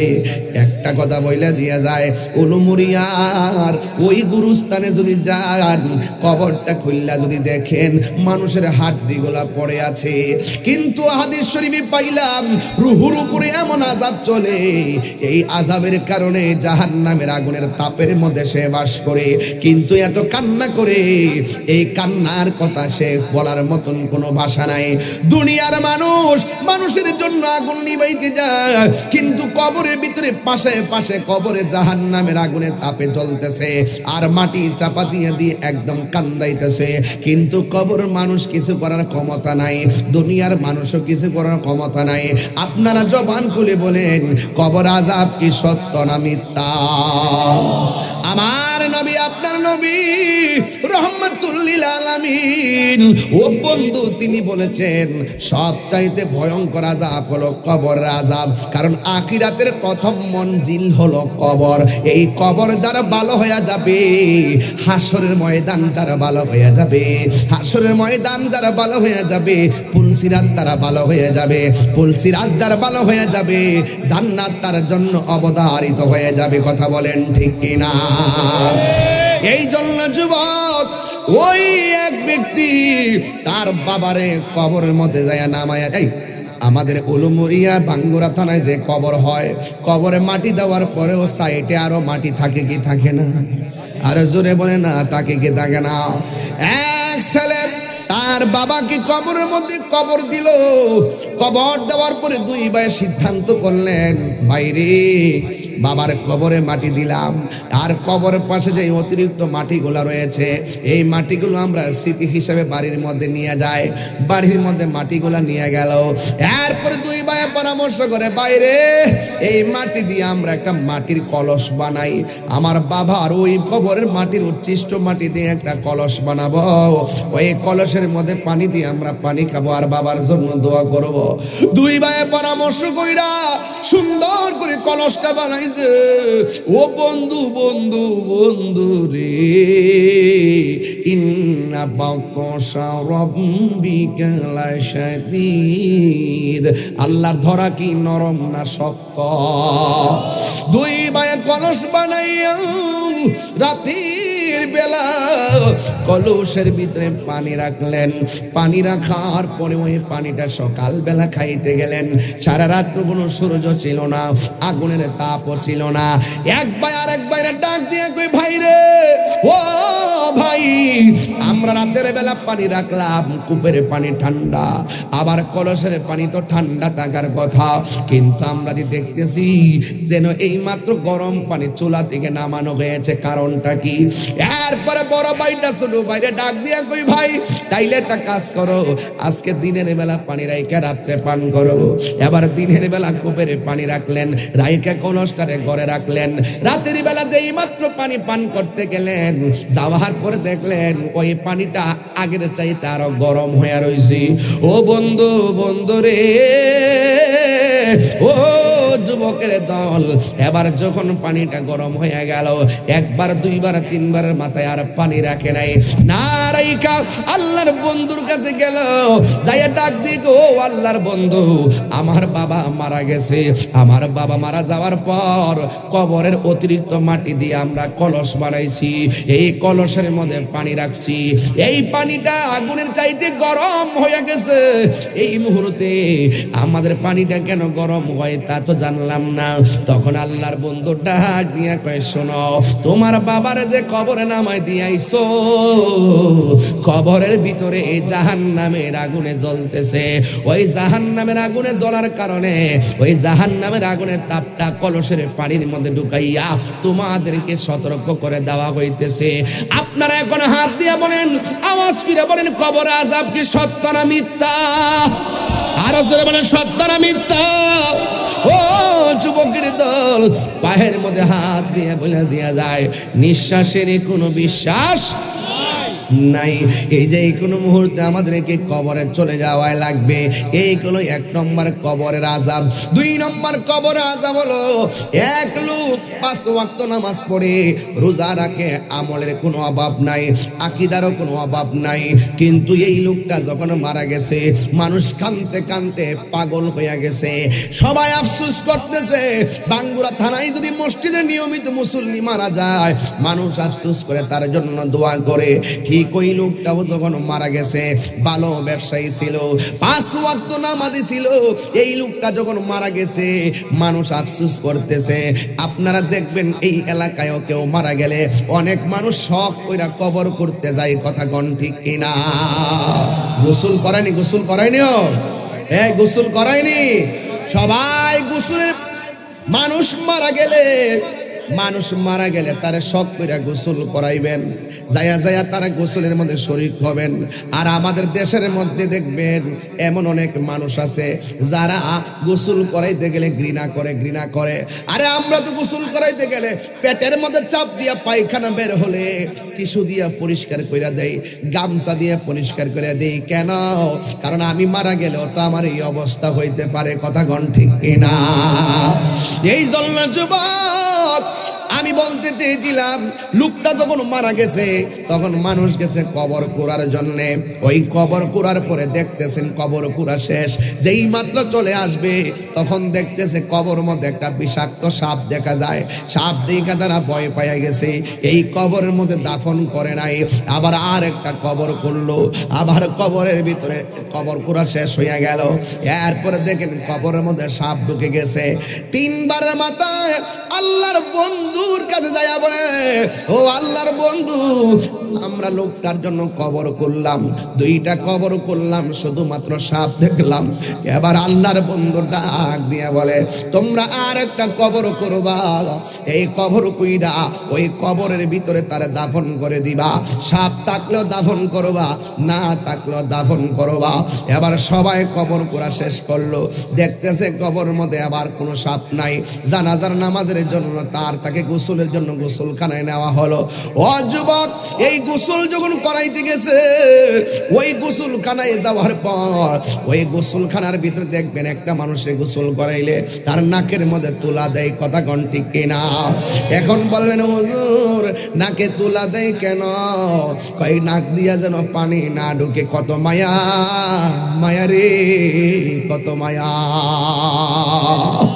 কানের মধ্যে তুলা দেয়, জিজ্ঞাসা করলাম কানে তুলা দেও কেন? কই কান দিয়া যেন পানি না ঢুকে, কত মায়া। বেশি গরম পানি দেয় না, বেশি ঠান্ডা পানি দেয় না। কয় কেন? কয় কষ্ট পাবে, কত মায়া, মায়া রে কত মায়া। আবার দেখবেন সাবান দিয়া কি সুন্দর করে দৌত করে, কত মায়া। আস্তে আস্তে শরীরটা মাইজা দেয়, কত মায়া। নখগুলা খিলাল করে দেয়, কত মায়া। দাড়িগুলা খিলাল করে, কত মায়া। দাঁতগুলা খিলাল করে দেয়, কত মায়া। এও আবার পুরান কাপড় দেয় না, নতুন কাপড় দিয়া তার বাইন্ডিং করে, কত মায়া। আবার বডির মধ্যে আতর লোবান দিয়া দেয়, কত মায়া। সাজিয়ে গুজিয়ে দে মোরে সজনী। একটু বাবার কথা মনে করেন না, কেমনে কবর ডোয়াই দিয়েছেন। যাইতেছি এই দিকে একটু পরে, একটু মার কথা খেয়াল করেন না, কেমনে শেষ বিদায়টা দিয়েছেন কর না। সাজিয়ে গুজিয়ে দে মোরে সজনী তোরা, সাজিয়ে গুজিয়ে দে মোরে।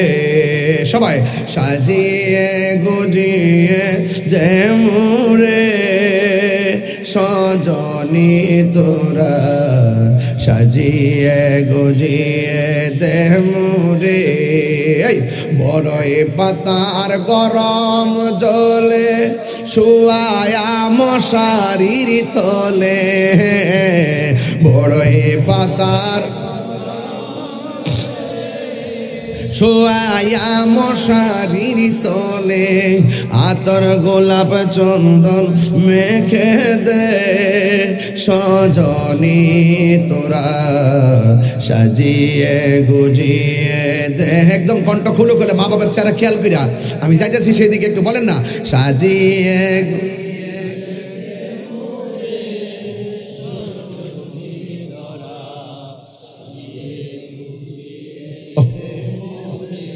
এত রঙিন এত কাপড় কিছুই ভালো লাগে না মন, এত রঙিন এত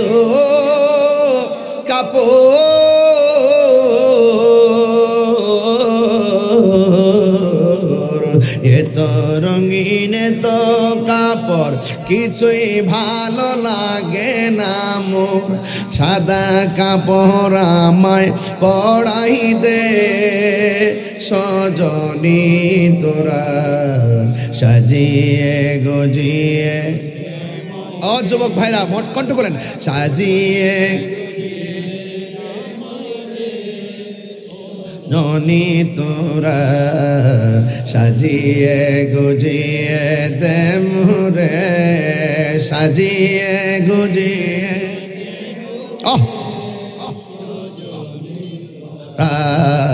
সাজিয়ে গুজিয়ে দেহ মোরে।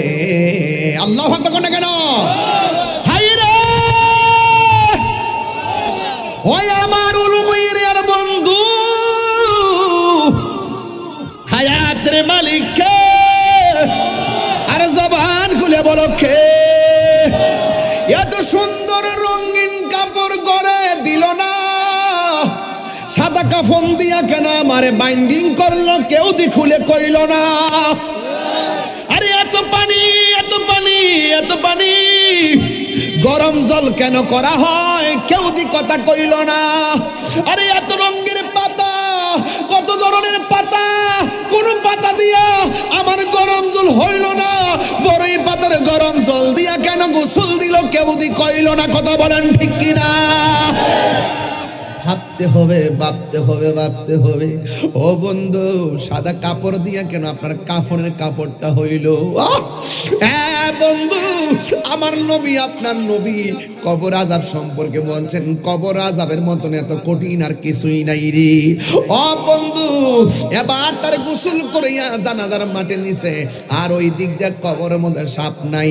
আর জানাজার নামাজটা পড়াইয়া এই এলাকার কত জানাজার নামাজ হইছে, জানাজার মাঠে যায় একটা কাজ অবশ্যই করবেন, কোন মাওলানা যদি নাও করে এরপর করবেন। কোনটা জানেননি?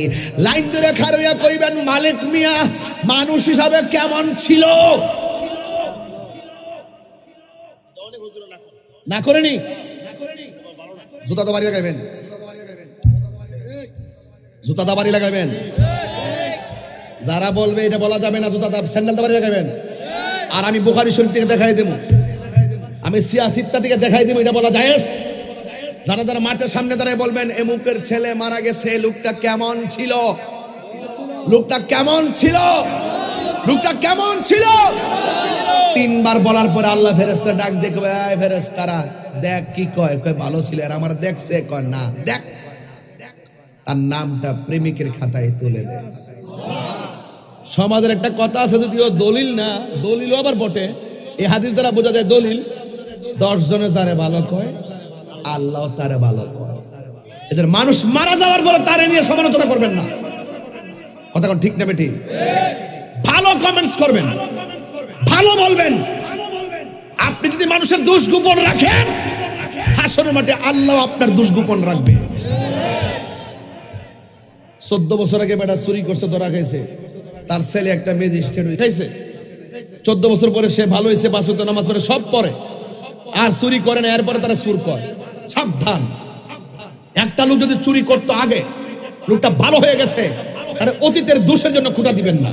কথা বলেন ঠিক কিনা? আমাদের দেশে এই জিনিসটা নাই। একটা ছেলে দেখবেন যে সে লেখাপড়া করছে, ম্যাজিস্ট্রেট হয়েছে, টাকা পয়সা হয়েছে, একটা বিল্ডিং করছে, একটা বাড়ি করছে, একটা গাড়ি করছে, দেখছি খাইতো ভাই চিনি আগে, খাইতো ভাই চিনি আগে। ওহন বেটা ম্যাজিস্ট্রেট করে বাড়ি, ঢাকা শহর বাড়ি রেখে দিয়েছে, আগে খাইতে পাইছেন চিনি, আমি চিনি।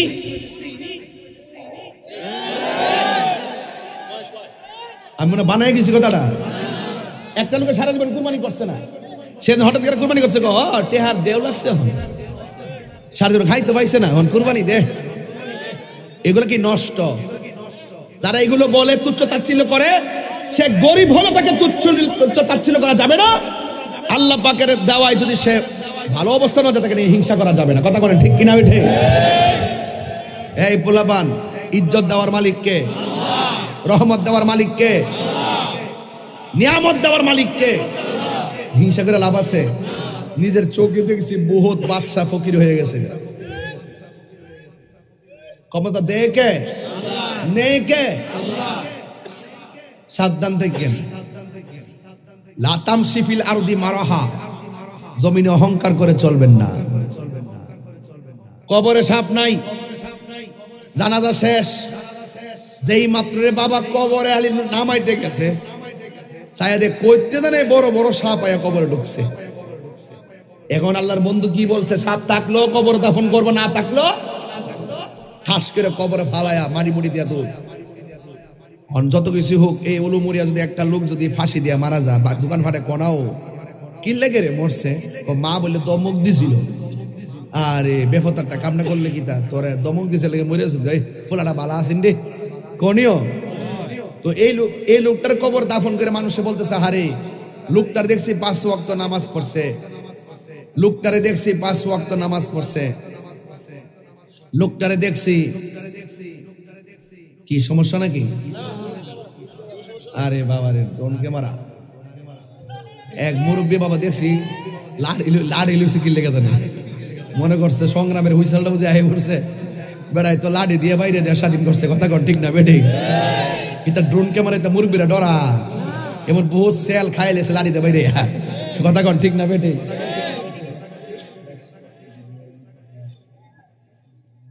আচ্ছা পরে একটু পরে এক মুরব্বী বেড়ে আমি লাড়ি লইছে, মন হয়েছে গে বাবা হুইসেল যে মারতো পাক বাহিনী, আর আমার দেশের মুরব্বীরা লাড়ি লইয়া বাইরে হমন গেলেছে না। হ্যাঁ, ওয়ান বেটা ড্রোন ক্যামেরা দিকে লাড়ি লইছে, মনে করছে হিটা বুঝাই পড়ছে, হমন গেলে লেলে আজকে বাইরে রাতে কপালে কোরআন চাল ভাতে পারে, লাকড়ি একটু বেশি লাগে। কথা কন ঠিক না বেটা? মুক্তিযোদ্ধাদেরকে স্যালুট, এরা দেশের সম্পদ। কথা বলেন ঠিক কিনা? এদেরকে অপমান করা যাবে? অপমান করে কথা বলা যাবে? ভাইরা আমার, ওই জায়গায় গেছিলাম, মনে আসেনি? মনে আসেনি? কোনটা?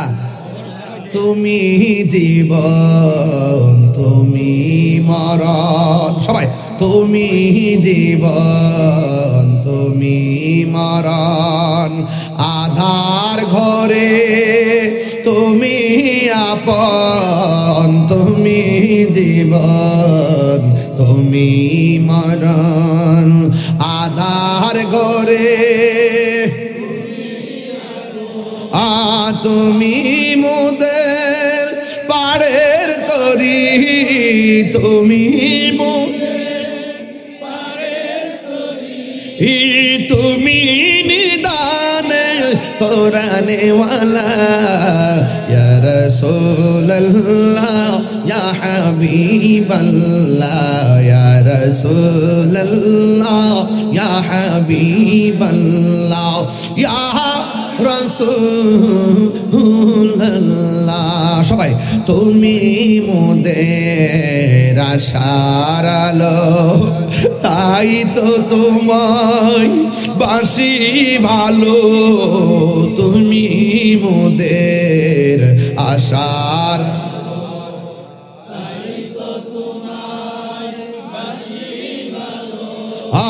হৃদয় নামের ফুলদানিতে, হৃদয় গেতে রেখেছি প্রেমের মালা, ইয়া রাসূলুল্লাহ ইয়া হাবিবা, মাশাআল্লাহ, ইয়া রাসূলুল্লাহ ইয়া হাবিবাল্লাহ, ইয়া রাসূলুল্লাহ।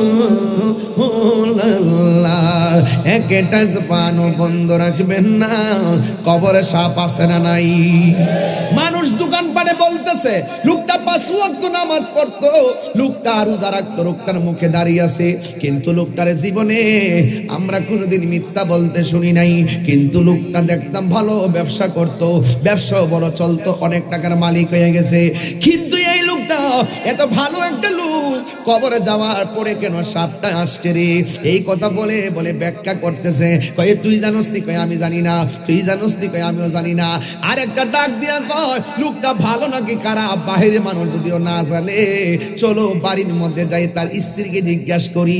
এবার সবাই যায়, স্ত্রীকে ডাক দিয়া বলে, শোনো গো, তোমার স্বামী তো মারা গেছে, ও আমার বাঙ্গরার মা, ও উলুমুরিয়া দরবারের মা, একটা কথা বইলা দিয়া যায়, স্বামী যদি মারা যায়, স্ত্রী যদি বলে আল্লাহ আমার স্বামীটা বড় ভালো ছিল, এই স্ত্রীর দোয়ার কারণে স্বামীর কবরটাকে আমার আল্লাহ জান্নাত বানায় নাই।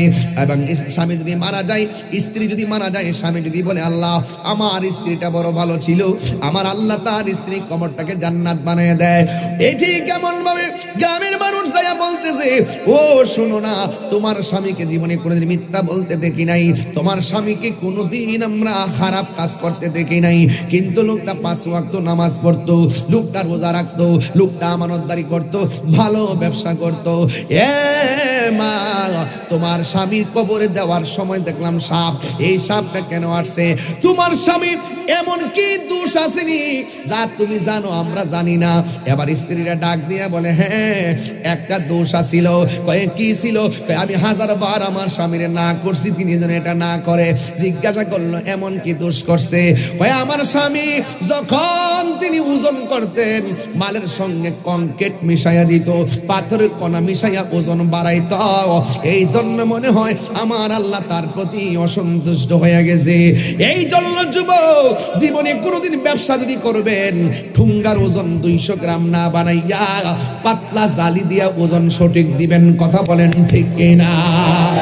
আপনি মনে করতেছেন আপেল আছে না? আপেল কি আছে? কি আপেল যখন মাইপাতে দেখবেন ঠুঙ্গা ঢাউই 150 গ্রাম।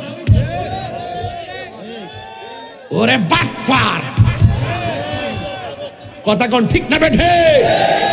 আপনি যতই কাহিনী করেন, আপনি প্রকাশ্য কিংবা গোপন যতই ছল ছাতুরি করেন, একজন জানেন সব, তিনি কে? আরো জোরে কর না, তিনি কে? এই জন্য এই আদর্শ শিক্ষা পাবেন আদর্শ মায়ের কাছ থেকে। ছোটবেলায় যেই শিক্ষাটা দিয়ে দিবে এই শিক্ষাটাই বড়বেলায় কাজে লাগবে। কথা বলেন ঠিক কিনা? এই যুবক পায়ে হাত রেখে বলি, এখানে কিছু পোলাপান আছে, আমার কথা তিতা লাগতে পারে এখন। যতদিন পর্যন্ত পোলাপান বেকার থাকে, বেকার কি থাকে, যতদিন বেকার থাকে ততদিন মতো পোলাপান বাপ মারে খুব সম্মান করে। যেই মাত্র বাপ মা পোলাপানডারে মনের মতন মিলাইয়া শিক্ষা দীক্ষা দেওয়া বিদেশ ফাটায়া গাটটা মুড়া কইরা টেহা পয়সার মালিক বানায়, যেই মাত্র ফুলার হাতে টেহায় পরে এই দিন আর বাপের গোনার ধরে না। এই বাপগুলা প্রত্যেকটা বাপ দেখেন মাঝখানে বসে আছে। 90% পরিবারের শ্বশুরটা বাপটা সন্তানের কাছে মূল্যায়ন পায় না। আছে না নাই বলেন? আছে না নাই বলেন? আমার বিষয় দিচ্ছেন পিতা মাতার খেদমত। পরিষ্কার কতই তো ভালো, পরিষ্কার কতই তো ভালো। বাপ মারে কষ্ট দিয়া সাইফুল সাহেবের কাছে মুড়ি দিয়া আব্বা আব্বা করার দরকার নাই। আর বাপ মারে কষ্ট দিয়ে দরবারে গরু লইবা, তোমার মতো মুড়িদও দরকার নাই, লাঠি মারে বের করে দেওয়া হবে। যেই হিসাব কইব বাপ মার খেদমত লাগতো না, আমি তোর সব, এটা হিসাব না, এটা ফেসাব। সব হিসাবরে যাবো আমরা দুই ভাইয়ের বিরুদ্ধে। আমরা আসা যায় না, আমরা অত বড় লাগতো না। যেই সন্তান তার বাপ মাকে কষ্ট দেয় শুধু আমি কেন, আল্লাহ বলছেন আমি আল্লাহ নিজে তার প্রতি অসন্তুষ্ট। কথা কোন ঠিক না বেটে? তাহলে বাপ মারে কষ্ট দেওয়া যাবে? বাপ মার পক্ষে কে কে আছেন হাত তোলেন। আল্লাহ, সবাই ডাক দিয়ে এখন আল্লাহ, আর মহব্বতে আল্লাহ আল্লাহ, আমরার গুনাহ মাফ করে দাও।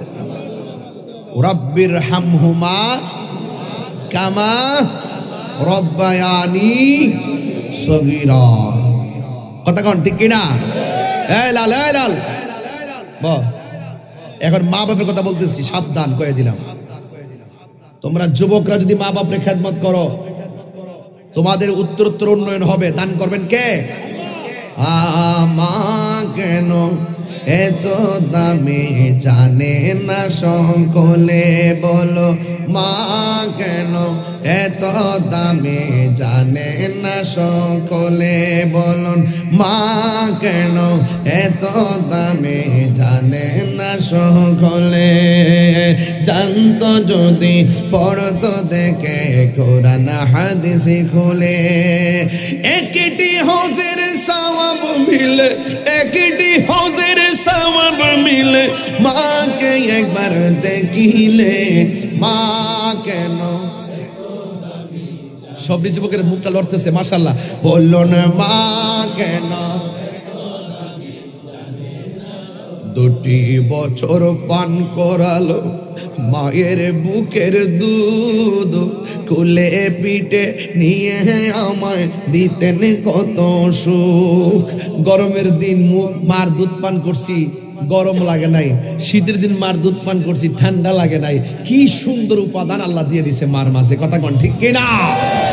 দুটি বছর পান করালো মায়ের বুকের দুধ, কোলে পিঠে নিয়ে আমায় দিতেন কত সুখ।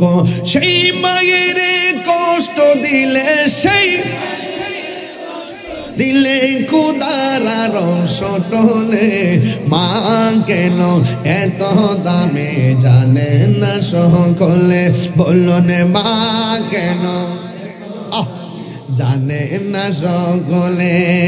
মায়ের প্রসবের কালে কত কষ্ট পায়, বেহুশ হইয়া পরে মায়ে আপন বিছানায়। মায়ের প্রসবের কালে কত কষ্ট পায়, বেহুশ হইয়া পরে মায়ে আপন বিছানায়। সেই মাকে দুঃখ দিলে, সেই আল্লাহ জিনা সহে, মা কেন এত দামে জানে না সকলে, বলুন মা কেন জানে না সকলে। একটা জবান বন্ধ রাখবেন না। মার কথা বললাম, বাপের কথা বলার সুযোগ পাই না।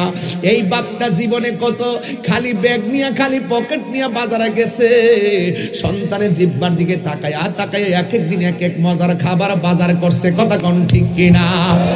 আরে মনে আসেনি বাপটা চাম্পা কলা সবসময় হাতের মধ্যে নিয়ে নিয়ে সন্ধ্যাবেলা ঢুকছে।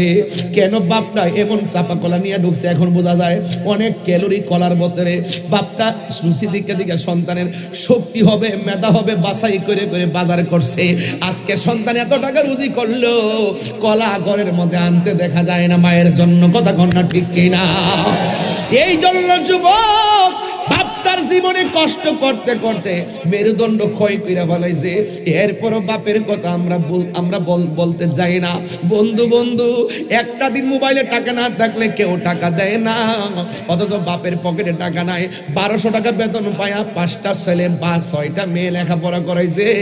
কোনোদিন বুঝলাম না বাপে একদিন কইছে আমার টাকা নাই, বাজার করতে পারবো না। একদিন বলে নাই স্বামী স্ত্রী দুইজন, আমার বাপ এবং মা গোপনে গোপনে বয়া বয়া পরামর্শ করছে কেমনে সংসারটা চালাইব। একটা দিন সন্তানের সামনে বুঝতে দেয় নাই। ফিসের সময় ফিস দিছে, রেজিস্ট্রেশনের সময় রেজিস্ট্রেশন করাইছে, ফর্ম ফিল আপের সময় ফর্ম ফিল আপ করাইছে। এমন ভাবে যেই মা সন্তানকে লালন পালন কইরা এমন ভাবে বড় করেছে, ওই সন্তান যখন বড় হইয়া মা বাবার মনে কষ্ট দেয়, আমার আল্লাহ সহ্য করে না। এই জন্য আমি তাহিরি বিগত 6টা বছর হয়ে গেছে আমার বাবারে হারাইলাম। জানি না বাপটা গোবরে কেমন আছে রে বাবা গো, বাবা বাবা গো বাবা।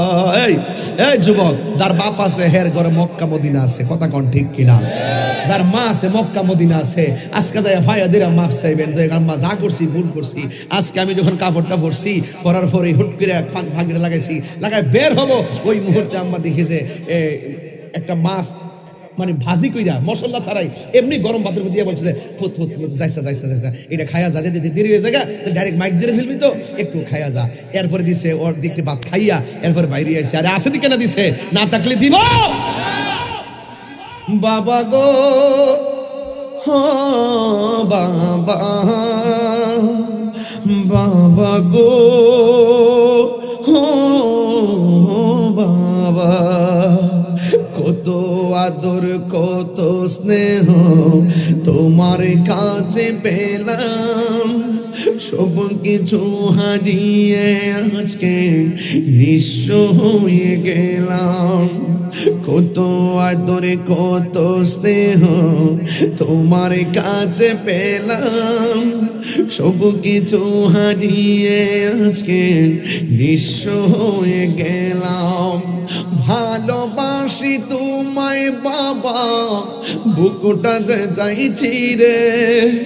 ভালোবাসি তোমায় বাবা, বুকুটা যে চাইছি রে। তোমার কথারি দহি মাঝে পড়ছে বারে বারে। বাবা গো বাবা, বাবা গো ও বাবা, মাগো তোমার মতো লই না কেহ আমায় কুলে টানি।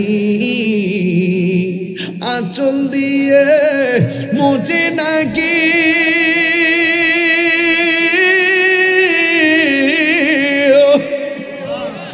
আঁচল দিয়ে মুছে না কেউ আমার চোখের পানি।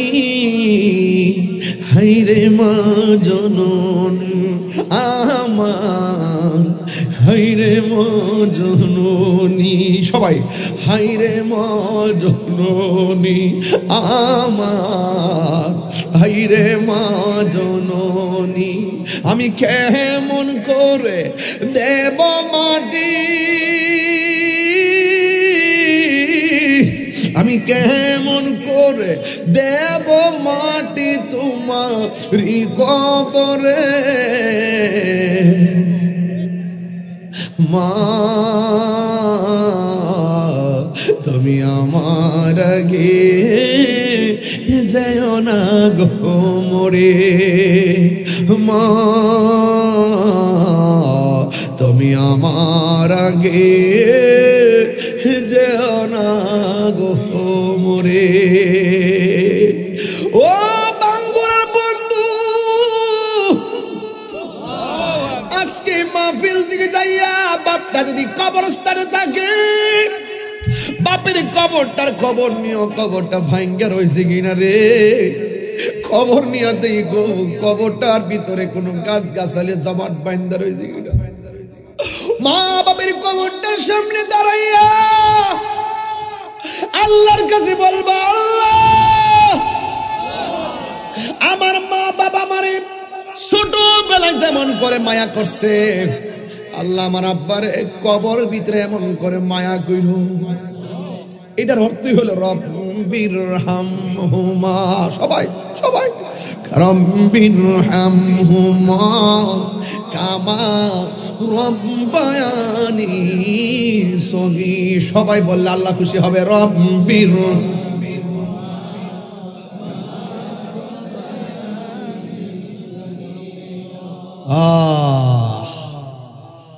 আর যদি মা বাবা বেঁচে থাকে, বাড়ির মধ্যে যায় মা বাবার পায়ে ধরে বলবেন, আম্মা। ইদানিং দেখবেন মার পায়ে ধরে সালাম করতে এক লোকে দেয় না। আগে পরীক্ষাইলে মারে সালাম করে গেছি, আর এখন সালাম করতে গেলে আল্লাহ ছাড়া কারো কাছে মাথা নোয়ান যাইতো না। আসিনি আসিনি আসিনি। এই জন্য দেখবেন ম্যাক্সিমাম ছেলেরা এখন মা বাপের মহব্বত থেকে দূরে চলে গেছে। যে ছেলেরা মারে একবার সালাম করে 10 বছর এই মায়া থাকে। কথা বলেন ঠিক না বেঠিক? এই ফতুয়া দিয়া ফতুয়াবাজি করে গায়ে ভরে ফতুয়া দিয়া মাথা নোয়াইলে বলে শিরিক হয়ে যায়। পাগল, কোন পাগলের দেশে বাস করি আমরা? শিরিক কি তো হস্তা জিনিস নাকি? আরে বাল্যকাল থেকে শুনছে আল্লাহ ছাড়া কোনো মাবুদ নাই, মাথা নোয়াইলে শিরিক হয়ে যাবে। কোন কে কইছে তোমাকে? এই সন্তানগুলোকে মার কদম থেকে দূরে সরাই দিয়েছে, নিয়ে নিয়ে তাদের দালাল বানাইয়া আজকে সন্তান থেকে মা থেকে সন্তানকে জুদা করে দিচ্ছে। এর ম্যাক্সিমাম পোলাপান কিছু হইলেই আলাদা হয়ে যেতে চায়। কথা বলেন ঠিক না বেঠিক? কথা বল না কেন? বিয়ে করার পরে বউলে আলাদা, এক কথা মায়ের মমতা। আজকে দেখেন আমরা এখনো, আমরা ভাই আজ এখনো একসাথে খাওয়া দাওয়া করি। কথা কোন ঠিক কিনা? এই যুবক ছেলেরা, মা বাপকে তুমি যদি ফেলে চলে যাও, যে মাটা ছোটবেলায় তোমাকে বড় করেছে, ওই সব গলা সিফাটা ভাইরাল বাবা শুনতে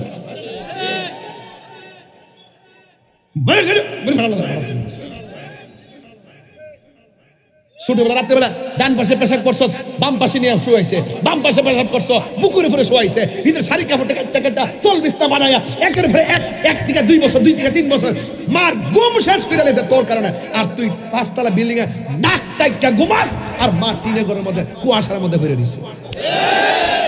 এটা কইলে তাহির হুজুর ভালো না, যা বাদ দে মরগা। আছে কিনা বলেন? বাপটা শুধুমাত্র মুখটা খুলে কয় না তার সম্মান আছে দীক্ষা। তাহলে প্রত্যেকটা বাপের দোকানে যায় কইলে আমার ফুটটা লেখাপড়া করায় ভুল করছি, এই বেটার সম্মান আছে তো, এবার মোবাইলের যুগে আসিন না, এই জন্য বেটার সম্মান আসিন, মুখ খুললা কনা মান সম্মান যাইব। আর ফুতে কিচ্ছু হইলই রাস্তাঘাটে হের বাপ হেতরে যাই ক যে আমার মা আমার দমক দিছে। আরে আরে হুন্ডা বলা দমক দিছে মানে তুমি যে তোমার মার ফেডের মধ্যে রাত্রিবেলা 4-5 বার লাত্তি মারে মার ঘুম কাইরা নিছো গা, ব্যথা দিয়া চোখের পানি ভালো কান্দাইছো, মা তো ঘুম থেকে উঠে কাউরে বলে নাই যে আমার ফুলা আমার লাত্তি দিছে। আর তোমার মা তোমার একটা ধমক দিছে, বুড়া বাপটার কান্দাইতেছ, আল্লাহর কসম কইরা কই বান সান্দু, আল্লাহর কসম কইরা কই খেতেরিটা খেতেই ভাঙবো। তুমি তোমার মারে কষ্ট দিবা, তুমি তোমার শাশুড়িরে কষ্ট দিবা, আর তোমার ফুতের বউ তোমার আইসা জুতা দিয়া ফিটাইব। কাগজ লিখকে রাখেন, কাগজ লিখকে রাখেন, বিয়াটা করলই কানো বাতাস লেগে জায়গা। বউ কোনদিন মাত্র নার নয় বউ আফন ও আবলুসন, আবলুসন মানে আবুল হোসেন, যদি আবার এলাকাতে আবুল হোসেন তো এবার রাগ করবার লেগে। বউ কোনদিন মাত্র নার নয় বউ আফন, ইতা নোয়াখালী সিলেট চিটাগাং গেলে বাদানিটা মারি আর কি। বউ কোনদিন মাত্র নার নয় বউ আফন ও আবলুসন, বউ কোনদিন মাত্র নার নয় বউ আফন। বউ তোরে ভালোবাসিব বাঙ্গুরার দিকে লাল শাড়ি কিন্না দিবি যতক্ষণ।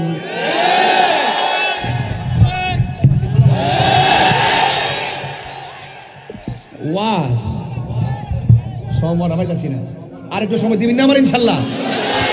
বউ কোনদিন মাত্র নার নয় বউ আফন ও আবলুসন, বউ কোনদিন মাত্র নার নয় বউ আফন। আচ্ছা মাইকটা ভালো করছে রে, দে শুনে দে শুনে দে আগলা উঠা দে। সিনেমার সে ফইতা লাগে না, দেখছি নিহার সাইনবোর্ড নাই, এমনি চলে মারহা বিলাল মাইক। অনেকে দেখবেন এমনি না লাগাই রে অত বড় সাইনবোর্ডটা, টিন দিয়ে লাগাই রে, এই যে হাত কাটছে সব এই কাটারি সব টিনের ইয়ানে টিনের কাটা। আগে যে হার হয়ে যেতে মাইক লিয়া ইতা যায়, আগে তো একটু বয়সের ব্যাপার আছে তো, অত জীবদের বাপ হয়েছে মানুষ কিন্তু পাগল, এই জন্য কিছু কই না। এরপরে মাঝে মাঝে না কইও পারি না, কথা কোন ঠিক না বেটি? যেই ফুলা মা বাপরে বাদ দে না, হ্যাঁ আমার সিনার টাইম আছে, টাইম আছে। বউ কোনদিন মাত্র নার নয় বউ আফন ও আবলুসন, বউ কোনদিন আবুল হোসেন আর কি, বউ কোনদিন মাত্র নার নয় বউ আফন। ফুয়ার যদি কোনো জায়গায় বিপদ আপদ হয়, বউয়ের আগে মা জানুন কথা মিশা নয়। বউ নাক ডাকে ঘুমা, নাক ডাকে ঘুমা, আর মা ঘুমা না, আমার ফুলা দিয়ে উলু মুড়িয়া গেছে, সকালবেলা ওনা আইছে না, আল্লাহ জানে কেমন আছে। কিও ঠিক আছে নি? ফুয়ার যদি কোনো জায়গায় আফদ বিপদ হয়, বউয়ের আগে মা জানুন কথা মিশা নয়। বউ তোর জানতেন একটা গেলে 3টা আইব।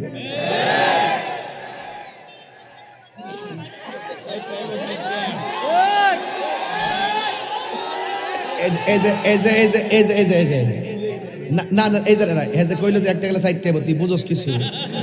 আচ্ছা একটা গেলে 3টা আইব, কি কইছে? একটা তো আসিনি আগে, পরে 3টা করা হয়েছে।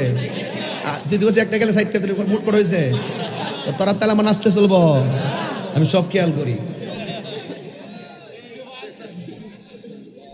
ও আর যদি কোনো জায়গায় আফদ বিপদ হয়, বউয়ের আগে মা জানুন কথা মিশা নয়। বউ তোর জানতেন মা হইল অমূল্য ধন, ঠিক কিনা বলেন? বউ কোনদিন মাত্র নার নয় বউ আফন, মায়ের কান্দন যাবত জীবন। 2-4 দিন বোনের কান্দন রে, ওরে ঘরের পরিবারের কান্দন কয়েকদিন বড় থাকে না। দুঃখের দরদি আমার জনম দুঃখীন মা, দুঃখের দরদি আমার জনম দুঃখী মা। ইয়া নবী